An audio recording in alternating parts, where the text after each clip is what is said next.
인사하겠습니다. 할렐루야. 우리 샬롬으로 함께 또 인사하겠습니다. 샬롬. 반갑습니다. 샬롬. 우리 또 영상으로 함께 참여하는 우리 성도님들에게도 주님의 은혜가 함께할 줄로 믿습니다. 저는 오늘 견딜 수 없는 감사라는 말씀 가지고 같이 은혜를 나누겠습니다. 이런 글을 읽었습니다. 큰 것에 감동하고 놀라기보다는 사소하고 작은 것에서부터 감사를 발견한다. 먼 미래에 일어날 일보다는 지금 이곳에서 감사를 찾아낸다. 기적적인 일에 감사하기보다 매일매일의 일상에 감사하며 산다. 감사를 계속하다 보면 불평과 불만이 치료되는 것을 경험한다. 감사는 감사를 불러일으킨다. 그래서 이 세상에서 가장 부유한 사람이 된다. 감사하는 순간 세상이 아름다워진다.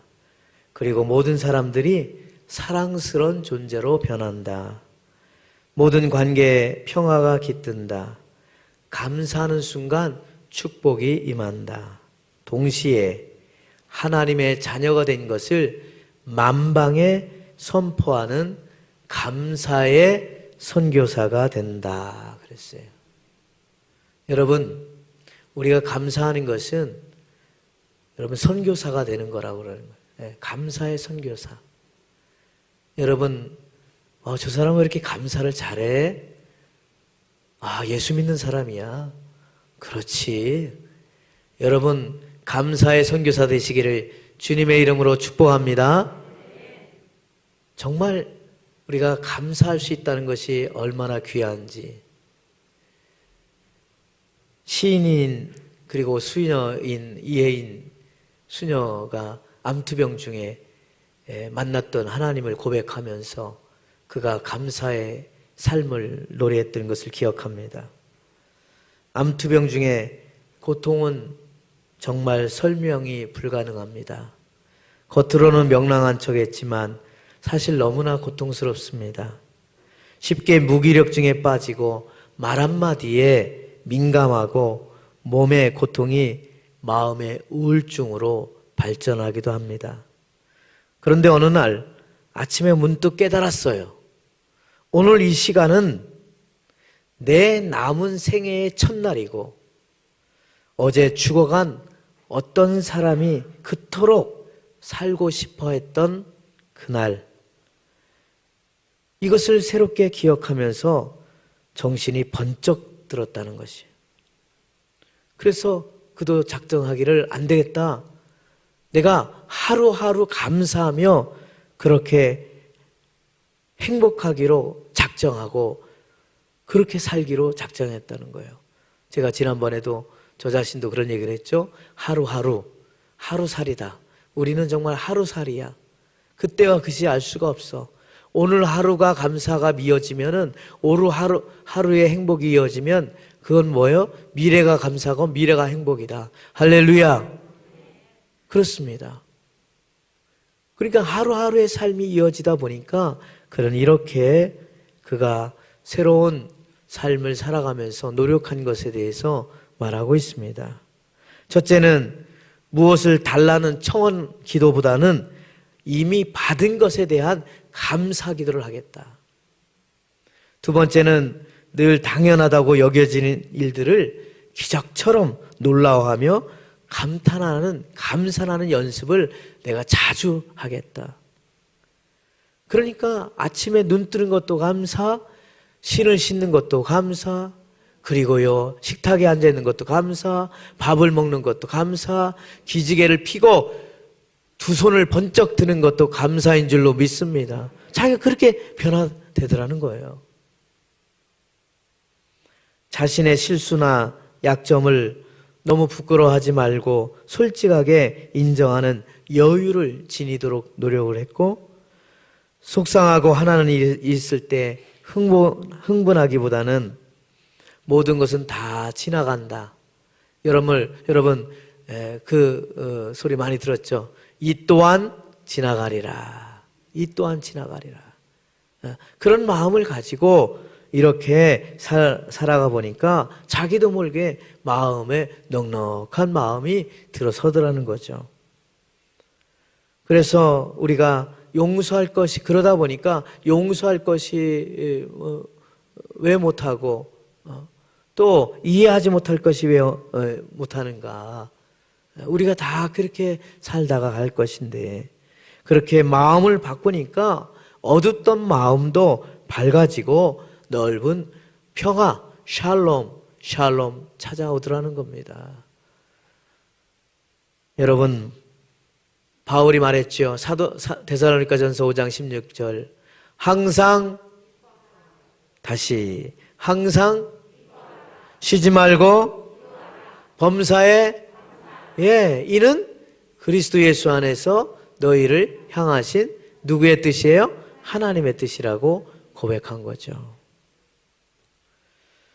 오늘 말씀에 다윗의 이야기가 나오는데, 오늘 장면 바로 다윗이 내가 누구인데 하나님이 이렇게 나를 사랑하시는가 라고 하는 기가 막힌 장면을 오늘 감사하면서 기도하는 장면입니다. 정말 다윗은 사실 비천한 가문에 주목받지 못한 이세의 막내 아들로 태어났어요. 그러면서 그의 인생은 수많은 환난과 고난으로 이어졌던 사람이에요. 그런데 다윗은 끝내는 어떻게 했습니까? 가장 국력이 컸고 영토가 넓었고 많은 정말 부를 축적했던 그러한 왕이 되었어요. 그런데 그는 이렇게 고백합니다. 자기가 이렇게 왕이 되었음에도 불구하고 자기의 스스로에게 영광과 그 공을 돌리지 않고 있어요. 나를 지금까지 여기까지 인도하신 분은 누군가? 바로 하나님이시구나 라고 하는 것을 깨닫게 되는 것입니다. 사실 오늘 이 말씀, 봉독한 말씀 이전에 나단 선지자를 통해서 하나님이 다윗에게 엄청난 축복을 주셨어요. 역대상 17장 1절에서 15절에 이렇게 말합니다. 하나님의 성전은 다윗 네가 건축하지 말고 네 자손을 통해서 건축하라 라고 명령하세요. 그리고 내가 다윗을 이스라엘의 주권자로, 왕조로 삼겠다. 그리고 어디든 너와 함께하여 대적자들을 물리쳐주고 세상에서 존귀한 자로 그 이름을 높여주리라 라고 약속해줘요. 또한 다시는 이스라엘 백성들이 옮겨 다니지 않고 한 곳에 같이 모여서 잘 살 수 있도록 도와주겠다. 그리고 영원히 네 집과 내 나라를 견고히 세워주겠다라고 약속해 주었어요. 여러분, 이 말을 들은 다윗이 하나님이 주신 약속이에요. 그래서 16절에 이렇게 말합니다. 다윗 왕이 여호와 앞에 들어가 앉아서 이르되 여호와 하나님, 기도하는 거예요. 하나님, 나는 누굽니까? 내 집은 무엇이기에 나에게 여기까지 이르도록 그렇게 해주십니까? 라고 정말 감격하여 하나님 앞에 기도하고 있는 것입니다. 주님, 내가 누굽니까? 내 집이 어떤 존재인데 나를 여기까지 하십니까? 정말 그의 인생을 되돌아보면 너무나도 기가 막힌 거죠. 양떼를 치며 살아갈 수밖에 없는 목동의 삶이었어요. 그것도 부모에게 또 자녀들에게도 그 형제들에게도 주목받지 못한 그런 자였어요. 그렇게 살았던 그에게 어떻게 여기까지 왕의 자리까지, 그리고 그것만이 아니라 너와 내 집이, 내 나라가 영원히 견고해 주겠다? 이런 은혜와 축복이 어디 있습니까? 이 엄청난 약속들을 해주시니 도대체 내가 누군데 견딜 수 없는 감사의 기도를 하나님 앞에 드리고 있는 것입니다. 다윗이 감격하여 감사하면서 기도하고 있는 이 장면, 첫째로 17절에 보니까 하나님이여 주께서 이것을 오히려 작게 여기시고 여호와 하나님이여 나를 존귀한 자들 같이 여기셨나이다 라고 말했어요. 아니 내가 누군데 저렇게 유명하고 아주 존귀한 그 사람들의 이름처럼 똑같이 그 반열위에 나를 세워주십니까? 라고 고백하고 있는 것입니다. 자신처럼 그렇게 비천했던 사람을 이처럼 귀하고 존귀한 자들처럼 여겨준다는 것은 사실 상상하기도 어려웠어요. 들에서 양떼를 지키던 목동이라고 했어요. 그런데 하나님은 그를 불러주셔서 정말 사무엘을 통해서 그에게 기름을 불러주셨어요. 기름을 부어주셨어요. 어떻게 이런 일을 하나님이 주실 수 있을까? 다윗은 수금을 잘 타는 소년이었어요. 그게 소문이 났어요. 사울 곁으로, 왕의 곁으로 수금 타는 소년으로 불러주셨어요. 사울 왕이 사랑해 주어 무기를 드는 소년병으로도 삼았어요. 그리고 정말 블레셋과 싸움을 통해서 블레셋 장과 물맷돌로 쓰러뜨릴 수 있는 그런 엄청난 영광도 누가 해주신 걸 잘 알아? 하나님이 해주셨다는 사실을 너무나도 잘 알아. 그래서 그 이름이 다윗이라는 이름이 드러나게 해주신 것 감사합니다. 장인인 사울 왕이 다윗을 시기하여 단창을 가지고 수색대를 풀어 잡아 죽이려고 이리저리 그를 찾아다니고 있을 때 그래도 그를 하나님의 그 생명을 건져주셨어. 아둘람 동굴로 피하여 살게 하시고 오히려 엔게디 동굴에서 사울을 죽일 수 있는데도 살려줄 수 있는 그런 시간이 있었고 동굴로 도망 다니다가 결국에는 다른 나라로 도피 생활하며 그것만이 아닙니다. 심지어 가드왕 아기스를 피해서 침을 질질 흘리면서 미친 척 해야만 살아갈 수밖에 없었던 다윗. 정말 시편 40편 2절에 말씀하신 것처럼 나를 기가 막힐 웅덩이에 내가 빠질 때가 얼마나 많이 있는지, 나를 깊은 수렁이에서 허덕이며 살아갈 때가 얼마나 많이 있었는지. 그런데 그 웅덩이와 그 수렁에서 나를 끌어올리시고 내 발을 그 위에 반석 위에 두시며 내 걸음을 견고하게 하셨던 하나님, 자신이 어떻게 이렇게 존귀한 자로 서게 됐는지 그런 하나님 앞에 감사하며 찬양하고 있는 것입니다. 여러분, 우리도 때로는 나도 모르게 또 내가 원치 않게 정말 깊은 수렁과 웅덩이에 빠질 때가 얼마나 기가 막힐 웅덩이와 수렁에 빠질 때가 얼마나 많이 있는지 몰라요. 원치 않는 코로나로 인해서 사업이, 장사가, 직장이, 여러 가지 관계가, 우울함과 정말 그 분노와 이런 여러 가지 시간들을 생각해 볼 때에 얼마나 그러한 삶 속에서 힘들어했는지 몰라요. 그런데 하나님이 기가 막힐 웅덩이와 수렁에서 우리를 건져주신다는 거예요. 여러분 믿으시기를 주의 이름으로 축원합니다. 반드시 주님은 건져주시고 세워주시는 줄로 믿습니다. 다시 세워주시는 거예요. 다시 건져주시고 그 순간에도 우리를 잊어버리지 않았어요. 그래서 이사야 43장 4절에 내가 내 눈에 보배롭고 존귀하다고 그랬어요. 내가 너를 사랑하였은즉 내가 내 대신 사람들을 내어주며 백성들이 내 생명을 대신한다고 그랬어요. 두려워하지 말라 내가 너와 함께 하리라 그랬어요. 주님은 아셔요. 주님의 눈에 보일 때는 내가 때로는 실수하고 내가 힘들고 어렵고 고통 가운데 있을지라도 여전히 내 눈에 너는 보배롭고 존귀해. 그렇기 때문에 내가 너를 사랑하노라고, 내 생명을 내가 보호하노라고, 두려워하지 말라 내가 너와 함께 해주겠노라고.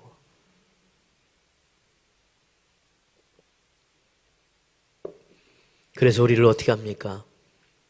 이사야 43장 1절에 이스라엘아 너를 지은 이시가 말씀하시느니라 너는 두려워하지 말라 내가 너를 구속하였고 내가 너를 지명하여 불렀나니 너는 내 것이라.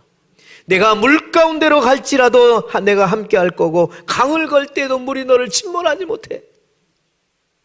네가 불 가운데로 지날 때에도 너를 사르지 못하도록 하겠다.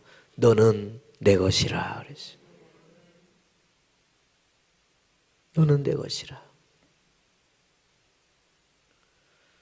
그렇게 약속해 주셨기 때문에 우리가 연약하고 부족해도 우리를 너는 내 백성이라고, 내 자녀라고 우리를 불러주시고 인도해 주셨어요. 사도 바울도 로마서 1장 21절에 말했잖아요. 하나님을 알되 하나님을 영화롭게도 아니하고 감사하지도 아니하고 오히려 그 생각이 허망해지고 미련한 마음이 어두워졌다고 그랬어요. 아니, 하나님을 알면서도 하나님께 감사하지 못하고 찬양하지 못하고 그랬던 우리를 주님은 오히려 십자가의 보혈에 피를 흘려주시면서 십자가 핏값으로 우리를 살려주셨어요. 우리를 구원의 길로 인도해 주신 줄로 믿습니다. 우리를 살려주셨어요. 우리가 얼마만큼 주님을 찬양하고 감사하고 있는 걸. 여러분, 우리가 걷는 것이 얼마나 중요한지 요즘 걷기가 아주 열풍이죠. 어디든지 공원이나 어느 곳에 있으면 항상 걸어가요. 걸어. 걷는 것이 얼마나 중요한지 몰라요. 또 자연을 바라보면서 이렇게 걷는 트레킹도 아주 유명하죠. 올레길 트레킹. 그래서 요즘은 어느 산이건 어느 곳이든지 다 정말 대한민국은 걷기 좋은 정말 바닷가 근처도 걷고 산 근처도 걷고 둘레길도 걷고 얼마나 좋은지 몰라요. 그런데 그 걷는 길 중에서 세계에서 유명한 많은 사람들이 지금 걷는 산티아고 길을 여러분 잘 알고 있을 것입니다. 이 산티아고 길은 여러 길들이 있지만은 대표적인 길이 프랑스 국경에서 산티아고 스페인 서쪽에 있는 산티아고 약 780km를 걷는다고 그래요. 한 40일 정도 걸으면 걷는다고 그래요. 그런데 이것은 예수님의 제자 가운데 성 야고보, 세베대의 아들이죠. 요한의 형제 큰 야고보인데 그 야고보가 순교한 그 시신이 묻혀있는 곳이 바로 이 산티아고. 여러분, 이 산티아고는 스페인어 산트 이아고, 성 야고보라는 뜻이죠. 그런 말로 거기에 그 길을 걸어가는 거예요. 순교의 길을 쭉 순례자의 길을 걸어가는 거죠. 40일 동안 걷고 걸으면서 노란 화살표 방향으로 표시가 되어 있고, 그리고 조개 껍질로 이렇게 표시가 되어 있어요. 알베르그라고 하는 순례 숙소에 머물고 또 이동하고 또 이동해서 걸어요. 그래서 노란 화살표 방향으로 걸었다라고 하는 책을 쓴 서영원 씨 소설가인데 이분이 그 책 속에서 그 산티아고 길을 걸으면서 겪었던 자신의 이야기를 기록하고 있어요. 자연을 바라보면서 그리고 하나님과 기도하면서 또 하루 걷고 하루 걷고 하루 걸었는데 신기한 것은, 놀라운 것은 걸으면 걸수록 발은 퉁퉁 벗고 발은 힘들고 몸은 어렵고 몸은 무거워지고 몸은 힘든데 마음은 점점 가벼워지고 새털같이 가벼워지더라는 거예요.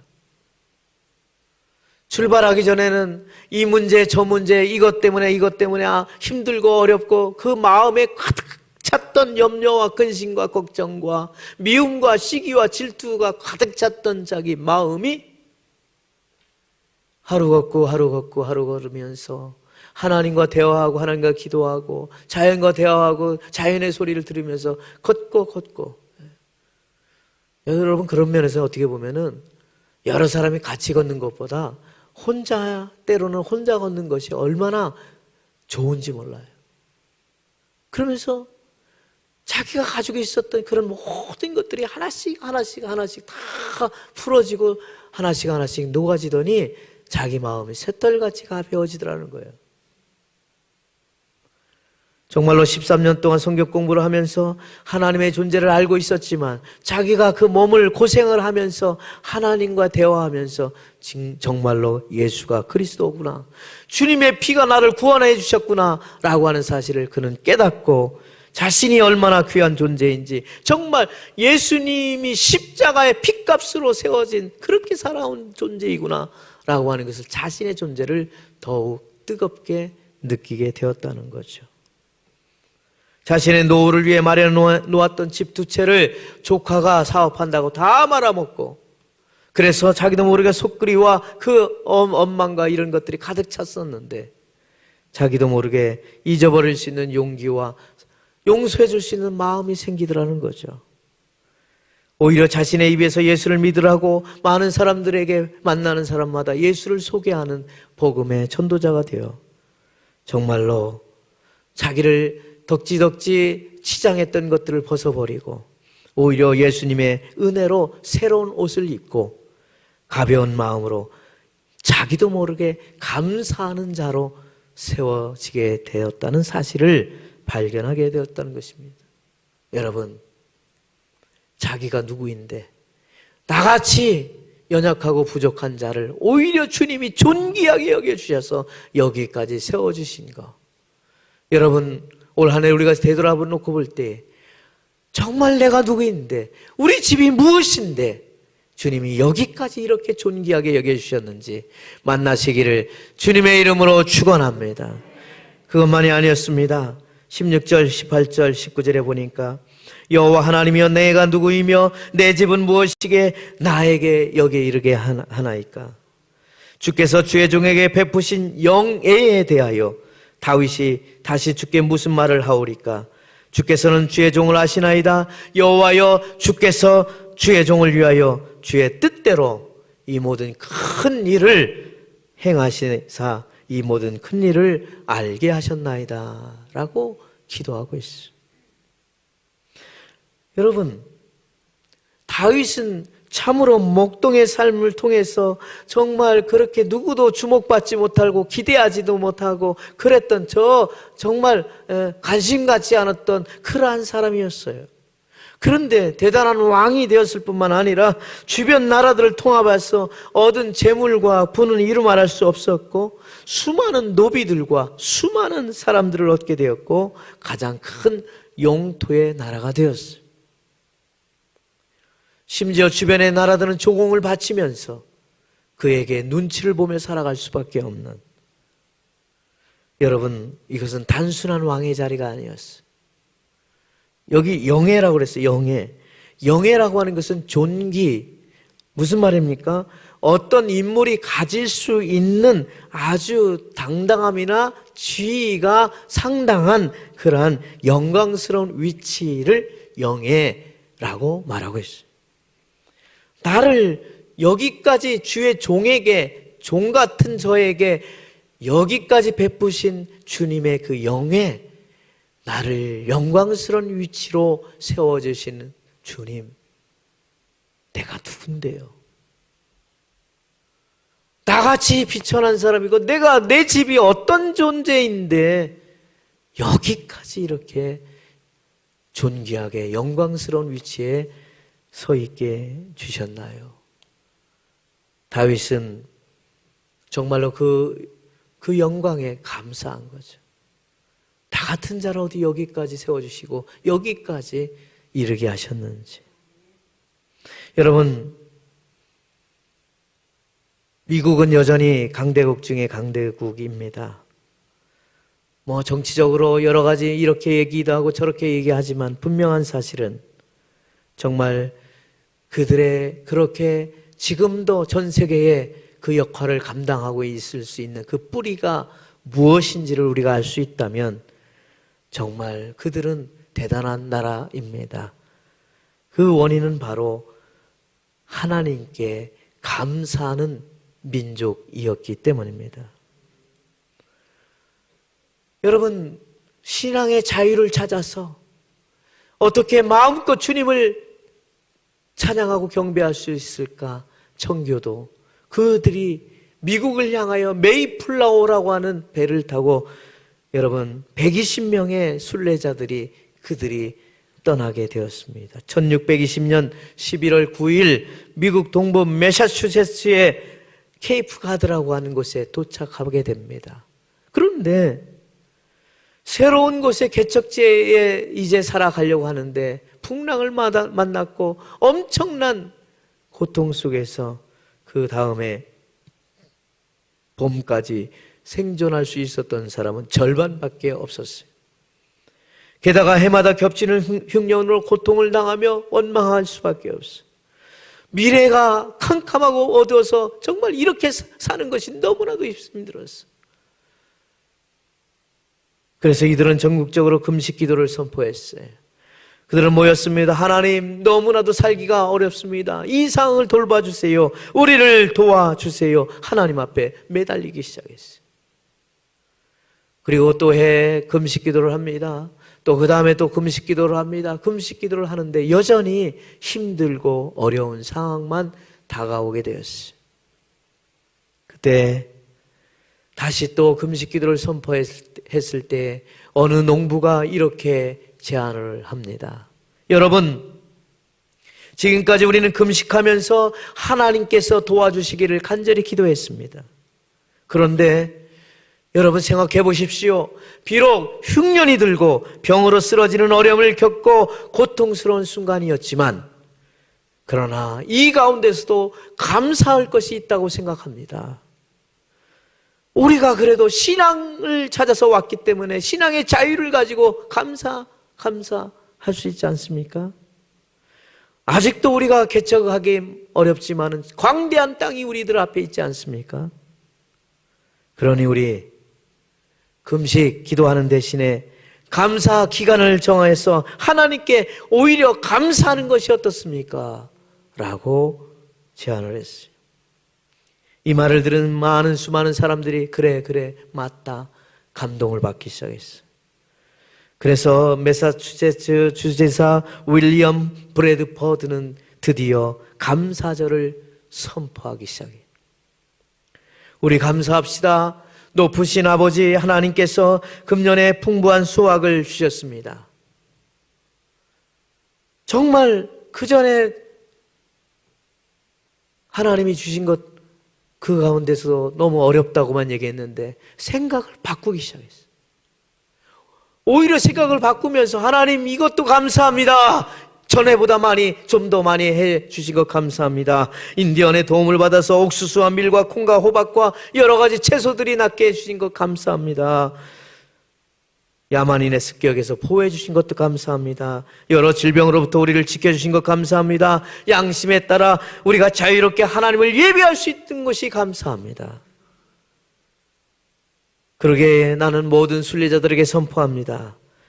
이제 1623년 11월 29일 목요일 오전 9시서부터 12시까지 어른과 아이들이 다 모두 모여서 우리 목사님의 말씀을 듣고 다 같이 축복해 주신 전지전능하신 하나님께 감사 예배를 합시다 라고 선포를 했어요. 그 이후로 주수 감사절이 그들이 시작을 하면서 날마다 매해마다 감사. 그런데 이게 웬일입니까? 감사는 또 다른 감사를 불러일으키며 그들을 든든하게 세워가게 되는 줄로 믿습니다. 비록 무화과나무가 무성치 못하고 포도나무가 열매가 없고 갈람나무에 소출이 없고 밭에 먹을 것이 없고 우리의 양이 없고 외양간에 소가 없을지라도 하나님을 인하여 기뻐하고 감사하고 구원해 주신 하나님을 감사했던 그들, 하나님께서 정말 복된 나라로 인도해 주신 줄로 믿습니다. 사랑하는 성도 여러분, 엄청난 그 영의 그 지, 그것을 높여주셨기 때문에 여러분, 저는 믿습니다. 내 집이 누구인데, 내가 무엇인데 주님이 이렇게 나를 여기까지 세워주시고 여기까지 인도하시고 여기까지 영광스럽게 인도하셨습니까? 라고 감사할 수 있다면 하나님은 더욱 여러분 우리를 인도하여 주시고 에베네슬로 지켜주실 줄로 믿습니다. 그것만이 아니었습니다. 16절, 17절에 이렇게 말하고 있습니다.